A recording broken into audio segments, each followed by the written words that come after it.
Welcome back to the briefing. There's a number that explains why the largest American military operation in history is ending, not with regime change in Tehran, but with Washington negotiating complete withdrawal from the Middle East. And that number is not casualties or oil prices, it is 15.5. That is how many months Lockheed Martin needs to replace the 800 Patriot missiles that the United States fired in the first 5 days of Operation Epic Fury. Let that sink in. In 5 days, America expended more Patriot interceptors than Ukraine used in 3 years of war with Russia. And it takes 15.5 months of production at maximum capacity to replace what was consumed in 120 hours. The asymmetric cost mathematics are not a concern for future planning. They are the reason the war is ending on terms that would have been unthinkable when it started on February 28th. Stay with me, because this is not about who won battles or destroyed more targets.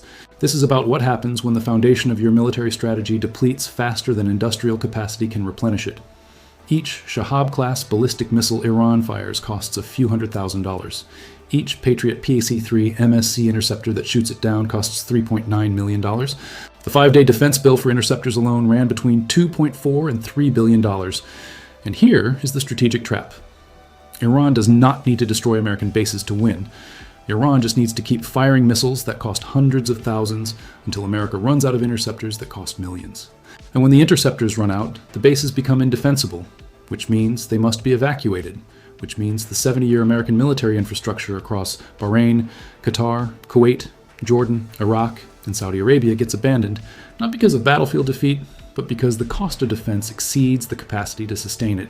The war was supposed to last weeks and end with regime collapse. The plan, constructed by CIA and Mossad intelligence assessments over years of analysis and source cultivation, predicted that killing the supreme leader would trigger popular uprising, fragment the Revolutionary Guard into competing factions, and cause the system to implode from internal contradictions that had been building for decades.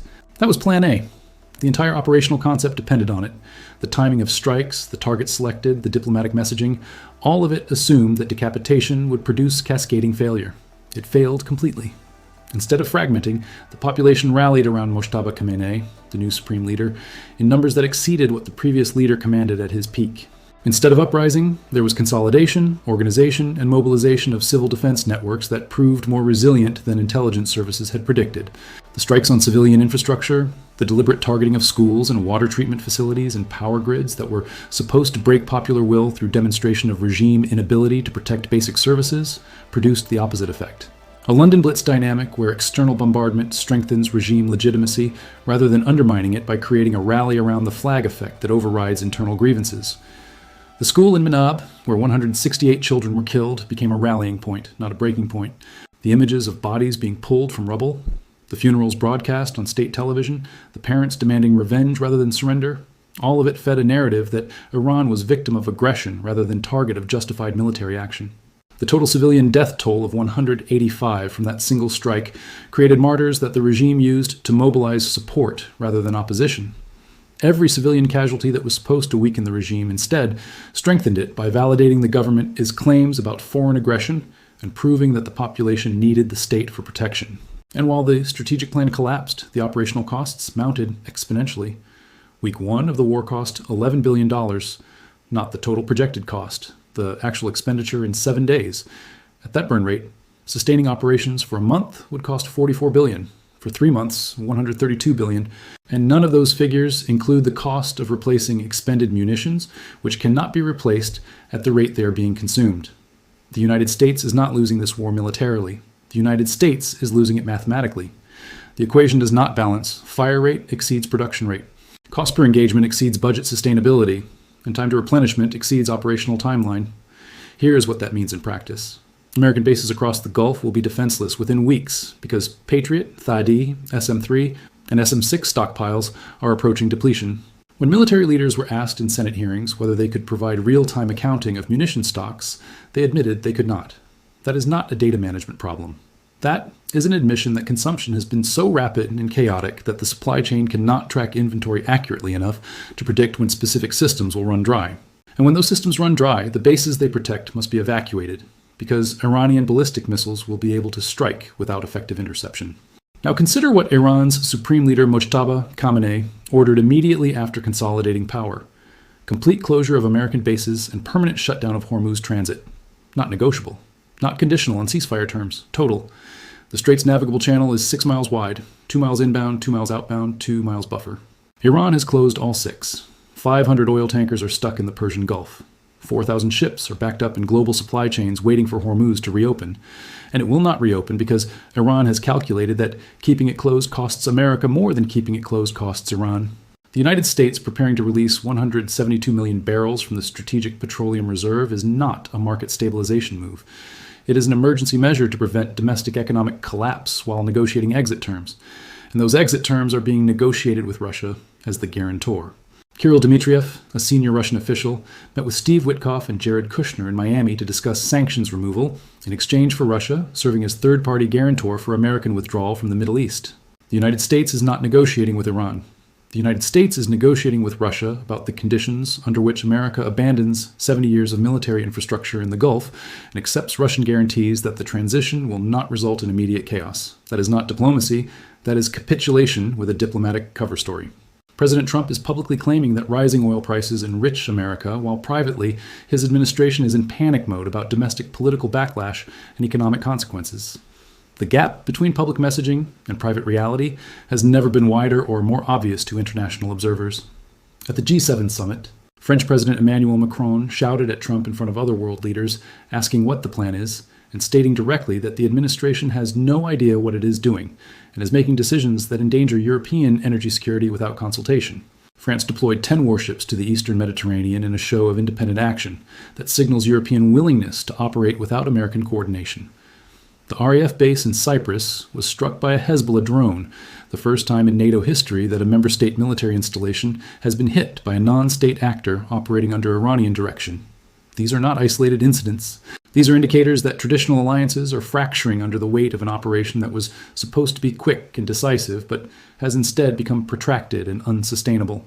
Israel wants to continue fighting until regime change is achieved. The United States wants to declare mission accomplished and withdraw before costs become politically catastrophic.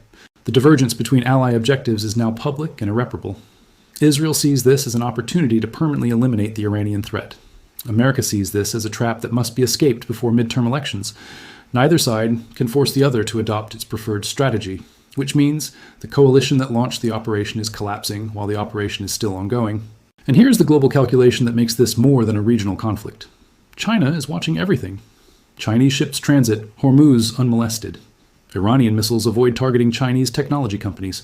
Xi Jinping is taking notes on American war cost thresholds and strategic endurance. The conclusion he is drawing is not hypothetical. It is operational. If the United States cannot sustain a conflict against Iran for more than a few weeks without depleting critical munitions and negotiating withdrawal, then American defense commitments to Taiwan are hollow. The cost of defending Taiwan would be orders of magnitude higher than defending Gulf bases. The logistics would be more complex. The industrial demands would be greater. And if America is abandoning the Middle East after 13 days because interceptor stocks are depleting, then the threat of American intervention in a Taiwan scenario is not credible. That calculation is happening in Beijing right now based on data collected from watching Operation Epic Fury fail. Hezbollah fired 200 missiles and 20 drones at Israel in a single night. That is not a harassment campaign. That is a demonstration of capacity that forces Israel to expend interceptors at rates that mirror American depletion dynamics. The proxy war strategy Iran adopted is working precisely as designed. Iran preserves its conventional military assets while delegating offensive operations to Hezbollah in Lebanon, Houthis in Yemen, and militias in Iraq. Those forces absorb retaliation while Iran controls escalation tempo and maintains strategic reserves.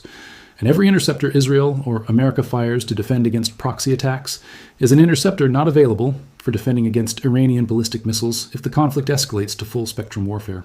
USS Gerald Ford, the most advanced aircraft carrier in the American fleet, experienced a fire officially attributed to the laundry room that injured 2 sailors.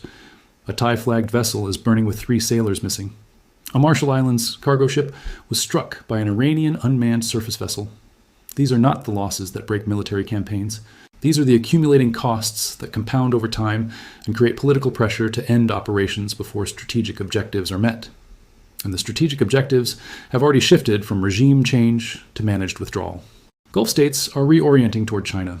Saudi Arabia, UAE, Qatar watched American forces launch operations from their territory and then watched those same forces prove unable to escort a single tanker through Hormuz. The security guarantee that underpinned 70 years of Gulf oil contracts was the presence of the U.S. Fifth Fleet in Bahrain. and the implicit promise that American naval power would keep shipping lanes open. That guarantee is now worthless. Every long-term oil contract between Gulf producers and buyers was written with that guarantee embedded in price, insurance, and delivery schedules. The day America withdraws, every contract must be renegotiated because the security assumption no longer exists. And if Houthis in Yemen fully activate operations in Bab el-Mandeb while Hormuz remains closed, 17 undersea internet and communications cables connecting Europe, Asia, and Africa come under threat. The simultaneous closure of Hormuz and Bab el-Mandeb would not disrupt global supply chains, it would sever them. The backup routes around Africa add weeks to shipping times and trillions to costs. Insurance becomes unavailable. Just-in-time manufacturing collapses. Industries that depend on predictable component delivery shut down. This is not a temporary market adjustment. This is structural fracture of the global economy. Iran has the capacity to push oil to $200 per barrel through sustained attacks on Gulf energy infrastructure.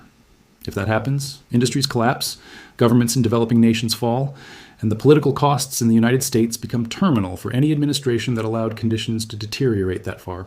Which is why the administration is negotiating withdrawal terms rather than escalation options. The broader strategic collapse is about credibility, not territory. If the United States withdraws from the Middle East after a 13-day conflict because munition stocks depleted and costs exceeded tolerance, then every security commitment America has made globally becomes suspect. Japan, South Korea, Taiwan, the NATO eastern flank, all of them will understand that American protection is contingent on conflicts remaining cheap and short. Extended operations that deplete expensive munitions will trigger withdrawal regardless of commitments. That recognition does not just weaken American alliances. It eliminates them as credible deterrents, because adversaries will know that imposing costs at rates that exceed American industrial replacement capacity will force withdrawal. What happens when the most powerful military in history launches its largest operation ever and runs out of the interceptors needed to defend its own bases within weeks? What happens when the plan to trigger regime collapse through decapitation produces the opposite effect and consolidates the target regime? What happens when allies diverge on objectives and negotiations for withdrawal are happening with adversary guarantors rather than coalition partners? What happens when the cost threshold for sustaining operations is so low that peer competitors take notes for future conflicts? The answer is that global security architecture does not adjust. It collapses. And the power vacuum that follows gets filled by actors who watched America fail and calculated that the window for action is now open. The war is not ending because objectives were met. It is ending because continuing became mathematically impossible. And that impossibility is being broadcast in real time to every government on Earth that is making decisions about the next 50 years of international order.